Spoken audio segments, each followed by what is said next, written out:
right, let's get into it. Today we are doing a deep dive into the real engineering behind AI automation. We're not just looking at the finished product, we're going under the hood to really examine the core architecture. Right, how the machine learning models are actually built, deployed. Exactly, and most critically, I think, how they turn all these messy, unstructured documents into data that a business can actually use. That's right. And our source for this is, well, it's pretty unique. We're pulling from the core concepts you'd find in an expert-level certification guide. So we're using the pressure of a technical exam as our roadmap. We are. It's a great shortcut, really. It forces us to focus on what you absolutely have to know. The components, the right sequences, the critical metrics. Things like the exam itself, it's about 180 minutes, maybe 60 questions. And you need a 70% to pass. It costs around $300. Which tells you the concepts are taken seriously. Very seriously. So our mission today is to use that rigor to give you that solid foundation. Perfect. So let's start where it all begins, the AI center, the command center for all of this. Right. Exactly. How we get from a pile of data to a working, callable AI service. Okay, so let's talk about that process. Making a model operational. Let's say I have my training data ready to go, and I want to kick off a single operation that first trains the model. The training run, yeah. And then immediately after uses a totally separate test data set to evaluate how good that run was, all in one go. What is that called? That whole consolidated process is called a full run pipeline, and it's a really core concept for efficiency in AI Center. Why is it so critical? Because it bundles the entire machine learning lifecycle into one seamless flow. You get the resource-intensive training step and the vital evaluation step together. So you're not setting up the training, waiting for it to finish, then manually kicking off his separate evaluation job. No, not at all. It just flows. It moves right from I've learned this to let's see if I learned it correctly. And that gives you immediate feedback. Immediate feedback on your model's quality right after the training. It cuts down the operational overhead and, the risk of human error. That efficiency is a huge part of MLOps. Okay, so let's pivot from the architecture to the purpose of the model. If a company needs to analyze, say, thousands of customer reviews to figure out the emotional tone, are people happy, frustrated, angry? What category of model are they reaching for? Okay, so when you're dealing with unstructured text like that, interpreting tone, context, all those nuances, you are squarely in the world of natural language processing, NLP. And why is NLP the right tool here? Why not something simpler? Because the task isn't just about counting keywords. NLP models are trained to understand meaning and intent. Right. So a customer might write, "This is fantastic, I waited 3 hours for it." A simple keyword search sees fantastic and thinks it's positive. But it's obviously sarcastic. Exactly. An NLP model gets that context. It understands the negative sentiment from waited 3 hours and interprets the whole thing correctly. It's about the relationship between words. It's analyzing the meaning behind the language. That makes total sense.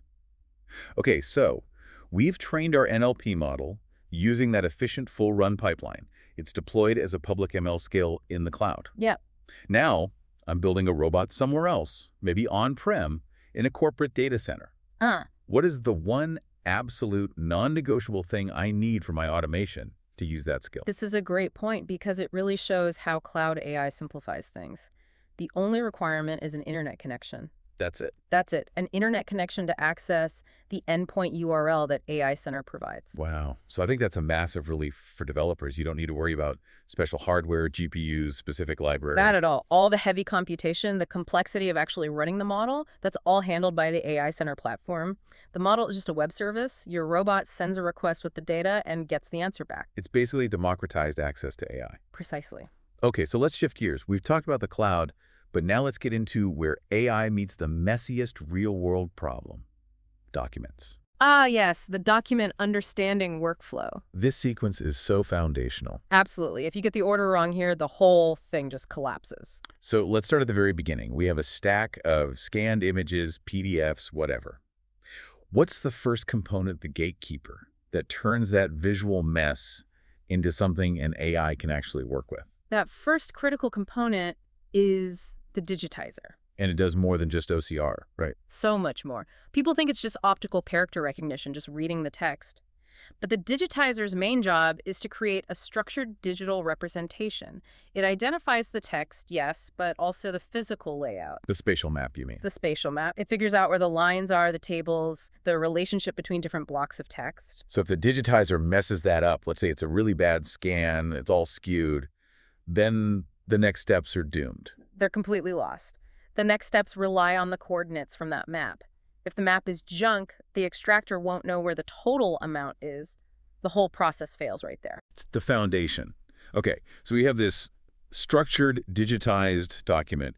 What happens next? We still don't know what kind of document it is. And that's the very next step. Classification. Okay. The system has to figure out, is this an invoice? Is it a bank statement? An insurance claim? Because that decision dictates everything that follows. So why is that timing so important? Why classify before we even try to pull any data out? It's all about efficiency. Think about it. If you have logic built to extract data from an invoice, but you feed it a receipt, you're just going to waste processing time and get garbage data back. It's like a router. It's exactly like a router. It sends the document down the specific, optimized path designed just for that document type. Got it. Okay, that clarifies the sequence. Now, let's talk about the extraction itself. A major pain point is always variability. Invoices, for example. You might have hundreds of vendors, each with a different layout. And they change them all the time. Right. So what's the best tool for handling that kind of high variability and unpredictability? For that, you absolutely want the machine learning extractor. It moves way beyond the old, brittle methods. Okay, I have to push back a little here. What if I'm dealing with a super predictable document, like an internal HR form that literally never changes? Wouldn't a simple template extractor be faster and cheaper? That's a fair point, and it's a critical trade-off an architect has to make. For a perfectly static document, yes, a template might be faster initially. But the moment you introduce that variability, your 50 different vendors, the whole cost-benefit calculation flips.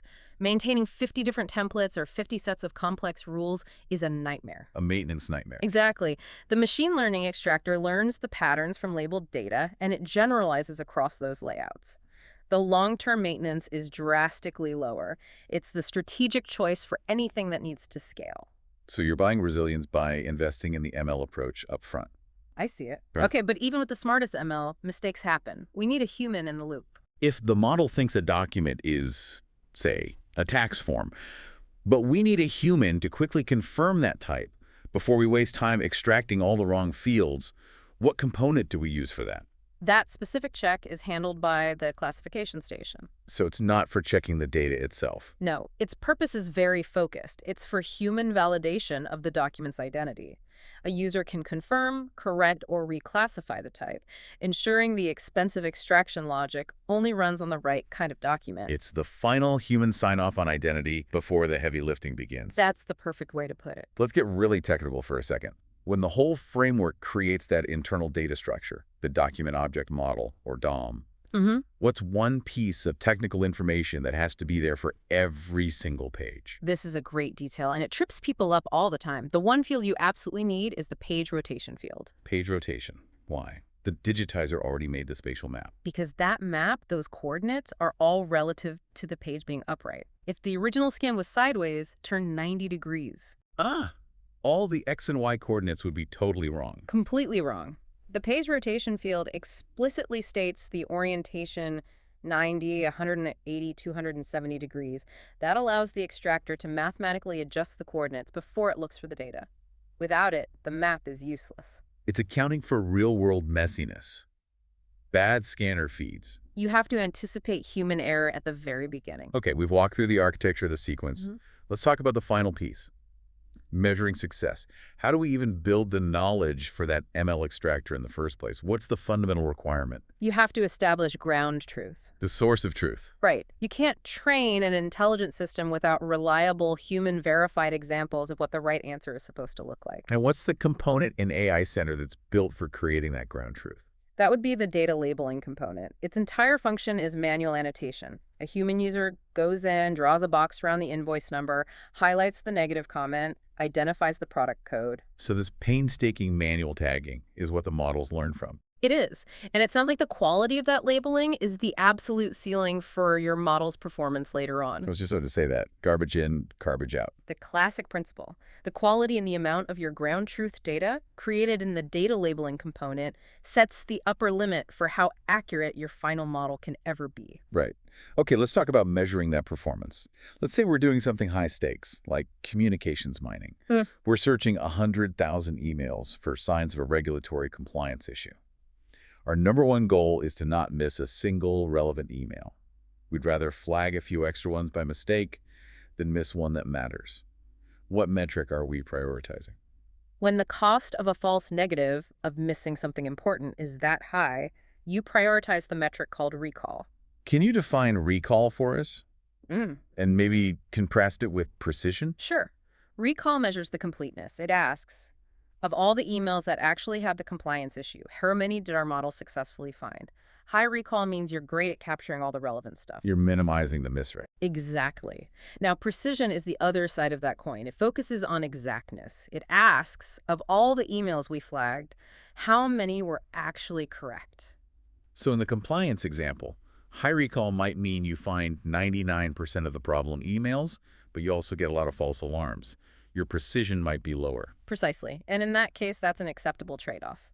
But if you were building a tool to automatically delete spam, you'd want incredibly high precision. You never want to accidentally delete a real email. So the choice of metric is really a strategic business decision. It's based on your risk. Absolutely. It dictates how you tune the model for the real world.